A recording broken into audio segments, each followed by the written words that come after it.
Asia cup ക്രിക്കറ്റിലെ India Pakistan മത്സരശേഷമുണ്ടായ ഹസ്തദാന വിവാദം കളത്തിന് പുറത്തേക്ക് കടക്കുകയാണ്. പാക് കളിക്കാർക്ക് കൈകൊടുക്കാതിരുന്ന ഇന്ത്യയുടെ നീക്കം ആസൂത്രിതമായിരുന്നുവെന്ന് നായകൻ സൂര്യകുമാർ യാദവ് വെളിപ്പെടുത്തി. ടീം ഇന്ത്യയുടെ നടപടിയിൽ വ്യാപക വിമർശനമാണ് ഇതിനോടകം ഉയർന്നിരിക്കുന്നത്. അതിനിടെ മാച്ച് റഫറിയെ പുറത്താക്കണം എന്ന പാകിസ്ഥാന്റെ നിർദ്ദേശം ICC തള്ളുകയും ചെയ്തു. വിവാദത്തിൽ ഇന്ത്യക്കെതിരെ ICC നടപടിയെടുക്കുമോ എന്നാണ് ആരാധകർ ഉറ്റുനോക്കുന്നത്. RDX റാപ്പ് കാണാം ആദ്യം. കളത്തിനകത്തും പുറത്തും ചൂടേറുന്നതാണ് പതിറ്റാണ്ടുകളായി ഇന്ത്യ പാക് പോരാട്ടങ്ങൾ. ബന്ധശത്രുവിനെതിരെ മൈതാനത്തിറങ്ങുമ്പോൾ കളിക്കാർക്ക് മാത്രമല്ല രാഷ്ട്രീയ നേതൃത്വങ്ങളുടെയും നെഞ്ചിടിപ്പേറും. രാഷ്ട്രീയം പിച്ചിലേക്ക് നടന്നു കയറിയിട്ട് വർഷങ്ങളേറെയായെങ്കിലും 2008 മുംബൈ ഭീകരാക്രമണം മുതലാണ് കാര്യങ്ങൾ കൈവിട്ടു തുടങ്ങുന്നത്. താരങ്ങളുടെയും പരിശീലകരുടെയും തീവ്ര ദേശീയത കളിയെ കളത്തിന് പുറത്തേക്ക് നയിച്ചു. ക്രിക്കറ്റ് ബോർഡ് തലപ്പത്തെ രാഷ്ട്രീയക്കാരുടെ ഇടിച്ചുകയറ്റത്തിൽ മാന്യന്മാരുടെ കളിയുടെ പ്രഭ മങ്ങുന്നോ എന്ന് ശങ്കിക്കാവുന്ന നില വന്നിരിക്കുന്നു. ടീം ഇന്ത്യയുടെ നടപടി ICC അംഗരാജ്യങ്ങൾക്കിടയിൽ അതൃപ്തിക്കിടയാക്കിയിട്ടുണ്ട്. മത്സരശേഷം ഇങ്ങനെ ആയിരുന്നില്ല പെരുമാറേണ്ടതെന്ന് ഇതിഹാസ താരങ്ങൾ അടക്കം ചൂണ്ടിക്കാട്ടുന്നു. ഗ്രൂപ്പ് എയിൽ ഇന്ത്യക്കൊപ്പം പാകിസ്ഥാനും സൂപ്പർ 4-ൽ കടക്കുമെന്ന് ഏകദേശം ഉറപ്പായതോടെ സംഘാടകർക്കാണ് തലവേദന. ഇന്ത്യ ഇനിയും ഇതേ നിലപാട് സ്വീകരിക്കുമോ? ഇന്ത്യ ചാമ്പ്യന്മാരായാൽ കപ്പ് ഏറ്റുവാങ്ങേണ്ടത് PCB ചെയർമാൻ കൂടിയായ ACC പ്രസിഡന്റ് മൂസിൻ നഖ്വിയിൽ നിന്നാണ്. വിഷയത്തിൽ ICC ഇടപെടൽ ഉണ്ടായില്ലെങ്കിൽ കളി കൈവിട്ടുപോയേക്കും. RDX rap news Malayalam.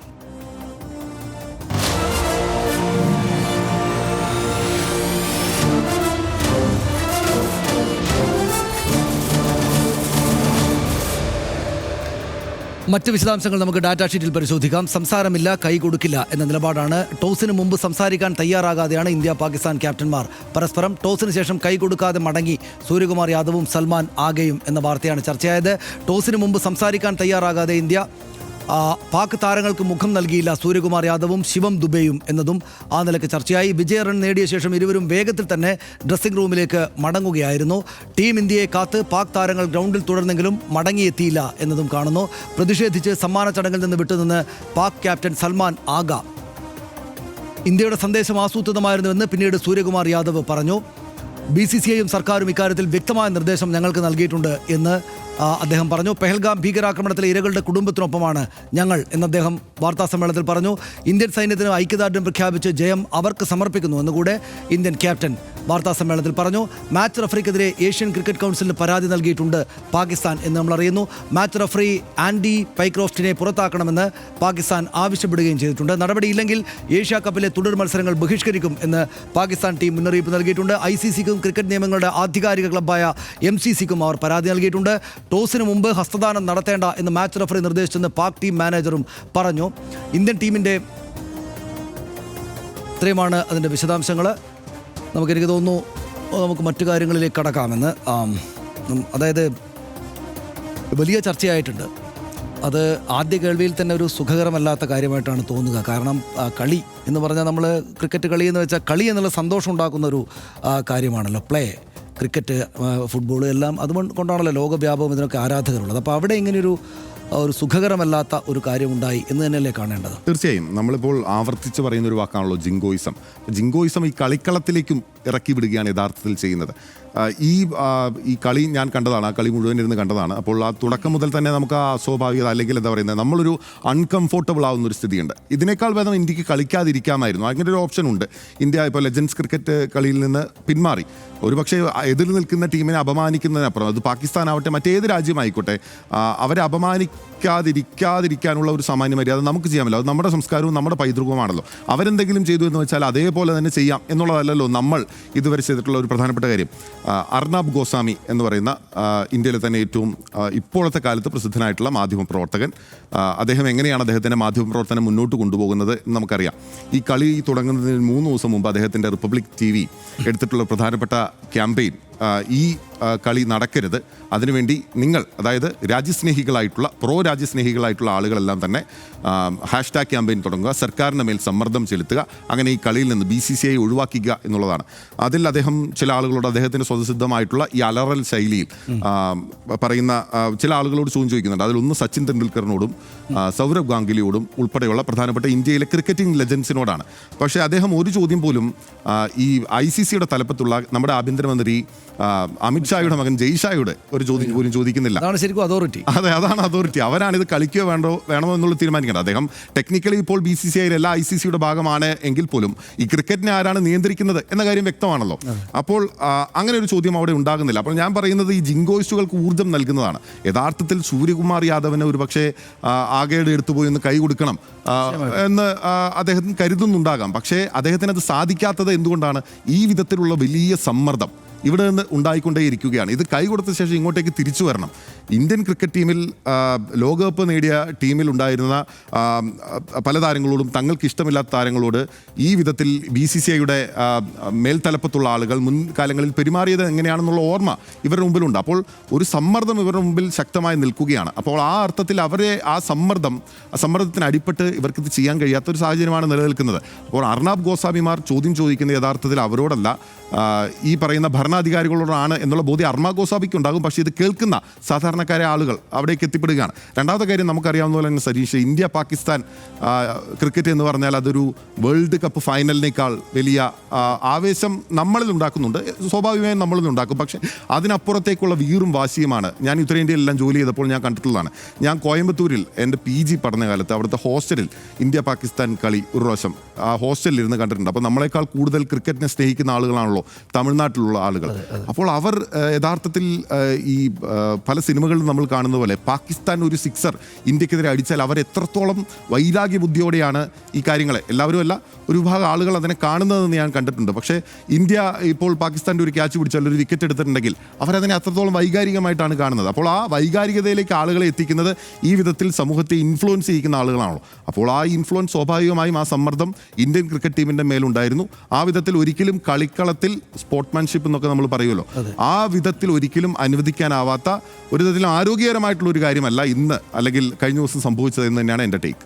നിശ്ചയമായിട്ടും ഞാൻ ക്രിക്കറ്റ് കളി കാണുന്ന ഒരാളല്ല. ക്രിക്കറ്റുമായിട്ട് ഉള്ള സംബന്ധിയായിട്ടുള്ള വാർത്തകളിൽ ഒരു സാധാരണ താല്പര്യം മാത്രമേ എനിക്കുള്ളൂ. അതൊരു അസാധാരണ കാര്യമാണെന്ന് എനിക്കറിയാം. നമ്മുടെ എല്ലാ സുഹൃത്തുക്കളും ക്രിക്കറ്റ് കാണുന്നതാണ്. ഞാനങ്ങനെ അതിനകത്ത് എനിക്കത്ര വലിയ താല്പര്യമുള്ളതല്ല. പക്ഷേ ക്രിക്കറ്റിനോടും അത് കാണുന്ന ആളുകളോടും അത് കളിക്കുന്ന ആളുകളോടും അതുമായി ബന്ധപ്പെട്ട ചർച്ചകൾ നടന്ന ആൾക്കാരോടൊക്കെ വലിയ ബഹുമാനം എനിക്കുണ്ട്. കാരണം ഈ പറഞ്ഞ കാര്യം കൊണ്ടാണ് ഈ നമ്മൾ ഒരു ഗെയിം എന്ന് പറയുന്ന കാര്യം മനുഷ്യർക്കിടയിലെ പ്രശ്നങ്ങളെ ഇല്ലാതാക്കുക ചെയ്യുക. നമ്മളിപ്പോൾ എത്രയോ സിനിമകൾ കണ്ടിരിക്കുന്നു. എന്ന് വെച്ചാൽ ആളുകൾക്കിടയിലെ പ്രശ്നം മാറുന്നത് അവരൊരു പ്ലേ ഗ്രൗണ്ടിൽ കിടന്ന് കളിക്കുകയും പരസ്പരം പോരാടുകയൊക്കെ ചെയ്യുമ്പോൾ അതിൻ്റെ സ്പിരിറ്റാണ്. അതുകൊണ്ടാണ് നമ്മൾ സ്പോർട്സ്മാൻ സ്പിരിറ്റ് എന്നൊരു പ്രയോഗം തന്നെ ഉണ്ടായി വരുന്നത്. സ്പോർട്സ്മാൻ സ്പിരിറ്റ് സാധാരണ ഉണ്ടാകുന്ന സ്പിരിറ്റിനേക്കാൾ കൂടിയ എന്തോ ഒരു കാര്യമാണ്. അത് മനുഷ്യരെ പരസ്പരം അടുപ്പിക്കും. എങ്ങനെ? പരസ്പരം പോരാടുമ്പോഴാണ് പരസ്പരം അടുപ്പിക്കുന്നത്. അപ്പോൾ അത് ഇപ്പോൾ ഒളിമ്പിക്സിൻ്റെ തുടക്കകാലം തൊട്ട് ഒരു 100,000 കഥകൾ നമുക്ക് പറയാനുണ്ടാകും. എത്രയോ രാജ്യങ്ങൾ തമ്മിൽ, എത്രയോ ശത്രുക്കളായിട്ടുള്ള ആളുകൾ തമ്മിലൊക്കെ എങ്ങനെയൊക്കെയോ പോയത്. അപ്പോൾ അതിനെ ഇങ്ങനെ ബിനലിപ്പോൾ പറഞ്ഞതുപോലെ തന്നെ അതിനെ ഇങ്ങനെ ഇത്തരം ഒരു കുഴപ്പം പിടിച്ച സാഹചര്യത്തിലേക്ക് കൊണ്ടുവരാൻ പാടില്ലായിരുന്നു. ഒന്ന്, ഈ പെഹൽഗാം ആക്രമണത്തിൽ പാകിസ്ഥാനിലെ തീവ്രവാദികളോട് നമുക്ക് നിശ്ചയമായിട്ടും വിദ്വേഷമുണ്ട്. അവരതിന് കഠിനമായ ശിക്ഷ ഏറ്റുവാങ്ങണമെന്ന അഭിപ്രായം നമുക്കെല്ലാവർക്കും ഉണ്ട്. ആ ഭീകരവാദികൾക്ക് പിന്തുണ കൊടുത്തിട്ടുണ്ട് ഈ സർക്കാർ, പാകിസ്ഥാൻ്റെ സർക്കാർ സംവിധാനങ്ങൾ എന്ന് നമുക്കറിയാം. അവിടുത്തെ അസിം മുനീർ എന്ന പട്ടാള മേധാവി അത് ചെയ്തിട്ടുണ്ടെന്ന് നമുക്കറിയാം. അതുകൊണ്ട് ആ സർക്കാർ സംവിധാനങ്ങളോട് നമുക്ക് അത്ര തന്നെ വിദ്വേഷമുണ്ട്, രോഷമുണ്ട്. ഈ ചെയ്തത് ശരിയല്ല എന്നുള്ള ഒരു യഥാർത്ഥ ഇന്ത്യക്കാരൻ്റെ, യഥാർത്ഥ മാനവികവാദിയുടെ ഒരു എതിർപ്പും വിദ്വേഷവും നമുക്ക് ഈ സംവിധാനങ്ങളോടുണ്ട്. പക്ഷേ പാകിസ്ഥാനിലെ സാധാരണ മനുഷ്യരോട് നമുക്ക് എങ്ങനെയാണ് ഉണ്ടാകാൻ പറ്റുക? പാകിസ്ഥാനിലെ സകല മനുഷ്യരും ചേർന്നിട്ട് രാവിലെ എഴുന്നേറ്റ് 5 മണിക്കോ 6 മണിക്കോ എഴുന്നേറ്റ് സാധാരണ ജോലി ചെയ്തിട്ട് അവസാനം രാത്രി വരെയും പണിയെടുത്തിട്ട് കിടന്നുറങ്ങുന്ന ഒരു മനുഷ്യൻ പെഹൽഗാമിൽ ഭീകരവാദികൾ നടത്തിയ ആക്രമണത്തിന് എങ്ങനെയാണ് ഉത്തരവാദികളാവുന്നത്? അല്ലല്ലോ, ഇല്ലല്ലോ. അപ്പോൾ പാകിസ്ഥാനികളെല്ലാം നമ്മുടെ ശത്രുക്കളല്ല, നിശ്ചയമായിട്ടും പാകിസ്ഥാനിലെ കളിക്കാരുമല്ല. അപ്പോൾ ഇതൊരു സിംബോളിക്കായിട്ട് എന്തെങ്കിലും ഒരു കാര്യം കൊടുക്കണമെങ്കിൽ അത് രാഷ്ട്രീയക്കാരാണ് ചെയ്യേണ്ടത്. അത് രാഷ്ട്രീയക്കാർ മതിയാവും വിധം ചെയ്തിട്ടുണ്ട്. പെഹൽഗാം ആക്രമണത്തിന് ശേഷം നമ്മൾ പലതും ഈ ജല കരാർ റദ്ദാക്കിയതൊട്ട് എത്രയെത്ര നടപടികൾ നമ്മളെടുത്തു. ഇനിയും അത് ചെയ്യണം.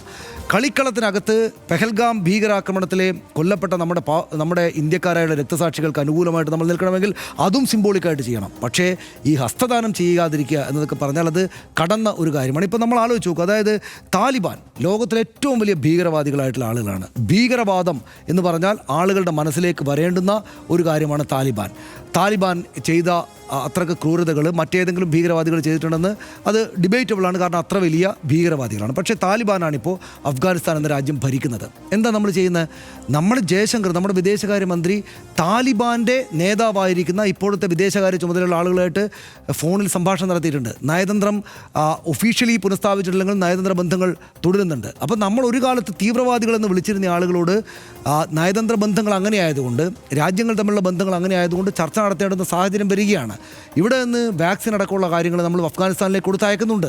ഇപ്പോൾ പോലും കഴിഞ്ഞൊരു പ്രശ്നം ഉണ്ടായപ്പോൾ നമ്മളോട് വാക്സിനും മറ്റു കാര്യങ്ങളും കൊടുത്തു. അപ്പോൾ തീവ്രവാദികളോട് പോലും ഭരണ നേതൃത്വത്തിന് സംസാരിക്കാം എന്ന സൂചന അപ്പുറത്ത് ഇതേ സർക്കാരിൻ്റെ തന്നെ വിദേശകാര്യ മന്ത്രാലയവും എന്ന് വെച്ചാൽ ഇതേ സർക്കാരും തന്നെ നൽകിയിരിക്കെ ഈ കളിക്കളത്തിലേക്ക് ഈ വിദ്വേഷം കൊണ്ടുവരാൻ പാടേ ഇല്ലായിരുന്നു എന്നൊരു അഭിപ്രായമാണ് എനിക്കുള്ളത്.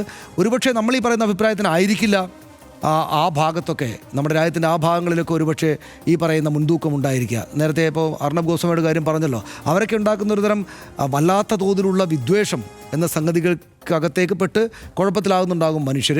പക്ഷേ എന്നാലും ഒരു അക്രമം ഉണ്ടായാൽ മനുഷ്യരിലെ ഏറ്റവും മോശക്കാരായുള്ള തീവ്രവാദികൾ ഇത്തരം കാര്യങ്ങൾ ചെയ്താൽ ആ മുറിവ് ഉണക്കാൻ വേണ്ടിയിട്ട് സാധാരണ മനുഷ്യർ, നമ്മളെപ്പോലുള്ള മനുഷ്യർ, ഈ കളിക്കളത്തിലൊക്കെ ഇടപെടുന്ന അല്ലെങ്കിൽ പാട്ട് പാടുന്ന മ്യൂസീഷ്യന്മാരായിട്ടുള്ള ആർട്ടിസ്റ്റുകളായിട്ടുള്ള ആളുകൾ കുറെ കൂടെ മനുഷ്യസ്നേഹപരമായിട്ടുള്ള നിലപാട്, സൗഹൃദപരമായിട്ടുള്ള നിലപാട് സ്വീകരിക്കുകയാണ് വേണ്ടതെന്നാണ് നമുക്ക് തോന്നുന്നത്, അല്ലേ?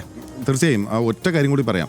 ഈ കളി നടക്കുന്നതിന് മണിക്കൂറുകൾക്ക് മുമ്പ് സുപ്രീം കോടതിയിൽ വന്ന ഹർജിയിൽ ഇത് ഇങ്ങനെ ഈ കളി അനുവദിക്കരുത് എന്ന ഒരു ഹർജി വന്നു. അത് ഏതാനും അഭിഭാഷകനാണ് നൽകിയത്. സുപ്രീം കോടതി പറഞ്ഞത് കളിയായിട്ട് നടക്കട്ടെ, അതാണല്ലോ ഒരു നീതിയുടെ ശബ്ദം എന്ന് പറയുന്നത്. കളിയായിട്ട് നടക്കട്ടെ എന്നുള്ളതാണല്ലോ. ഈ പറഞ്ഞ പോലെ പഹൽഗാം ആക്രമണത്തിന് ഇന്ത്യ ശക്തമായ മറുപടി നൽകി. ഓപ്പറേഷൻ സിന്ദൂർ ഇപ്പോഴും തുടരുന്നു എന്നുള്ളതാണ് കേന്ദ്ര ആഭ്യന്തര പ്രതിരോധ മന്ത്രാലയം ഉൾപ്പെടെ പറയുന്നത്. അപ്പോൾ നിങ്ങൾക്കൊരു പക്ഷേ അവരോട് കളിക്കാതിരിക്കാം, പക്ഷെ കളിക്കുമ്പോൾ മാന്യമായ രീതിയിൽ കളിക്കാം. അതെ, കറക്റ്റാണ്. അത് മാത്രമല്ല, സുപ്രീം കോടതിയുടെ ഈ ശബ്ദമൊക്കെയാണ് നമ്മളിപ്പോഴും നമ്മുടെ നാട്ടിൽ അങ്ങനെയുള്ള ശബ്ദങ്ങളുണ്ടല്ലോ. നമ്മളുടെ ഉന്നത നീതിന്യായപീഠത്തിന് അത്തരം വയസ്സായിട്ടുള്ള സംഗതികൾ, ശബ്ദങ്ങൾ വരുന്നുണ്ടല്ലോ എന്ന് പ്രതീക്ഷിക്കാം, ആശ്വസിക്കാം നമുക്ക്. ധർമ്മം പുലരുന്ന ഭൂതലം എന്ന സങ്കല്പത്തിന് ഭൂമിയിൽ കിട്ടിയ വരമാണ് കളി മൈതാനങ്ങൾ എന്നാണ് കൽപ്പറ്റ നാരായണ മാഷ് എഴുതിയത്. എല്ലാ വൈരവും മറന്ന് ഒന്നിക്കുക, അത് കളി മൈതാനങ്ങൾക്ക് മാത്രം സാധ്യമാകുന്ന ധന്യതയാണ്. തർക്കം കൊടുമ്പിരി കൊടിയിരിക്കവെയാണ് 2000 സിഡ്നി ഒളിമ്പിക്സിൽ ദക്ഷിണ ഉത്തര കൊറിയകൾ ഒറ്റ പതാകയ്ക്ക് കീഴിൽ അണിനിരന്നത്. പിന്നീട് ശീതകാല ഒളിമ്പിക്സിൽ ഇരു ടീമുകളും ഒരുമിക്കാൻ വേദിയൊരുങ്ങി. ക്രിക്കറ്റ് എന്നത് മാന്യന്മാരുടെ കളി എന്നാണ് കാലങ്ങളായി വാഴ്ത്താറുള്ളത്. ഇത് മാന്യതയല്ല എന്നതിന് ഇംഗ്ലീഷിലുള്ളൊരു ഭാഷാപ്രയോഗം തന്നെ ദിസ് ഇസ് നോട്ട് ക്രിക്കറ്റ് എന്നാണ്. ദിസ് ഇസ് നോട്ട് ക്രിക്കറ്റ് എന്നാണ്. ആ അർത്ഥത്തിൽ കഴിഞ്ഞ ദിവസം ദുബായിലെ സ്റ്റേഡിയത്തിൽ നമ്മൾ കണ്ടത് ക്രിക്കറ്റ് അല്ല എന്ന് പറയേണ്ടി വരും. കളിക്കാർ യുദ്ധം ചെയ്യാനല്ല, കളിക്കാനാണ് മൈതാനത്തിറങ്ങുന്നത്. കളികൾ മനുഷ്യരെ രാജ്യാതിർത്തികൾക്കപ്പുറം മാനവികതയിലേക്ക് ഒരുമിപ്പിക്കാനുള്ളതാണ്, വൈരങ്ങളെ ഉരുക്കാനുള്ളതാണ്. ആ ചിന്തയുടെ ഉയരത്തിലേക്ക് നമുക്കെല്ലാം ഉയരാനാകട്ടെ. കളിക്കാർക്കും കളിക്കാരെ നിയന്ത്രിക്കുന്നവർക്കും, നമ്മൾ കളിയാസ്വാദകർക്കും.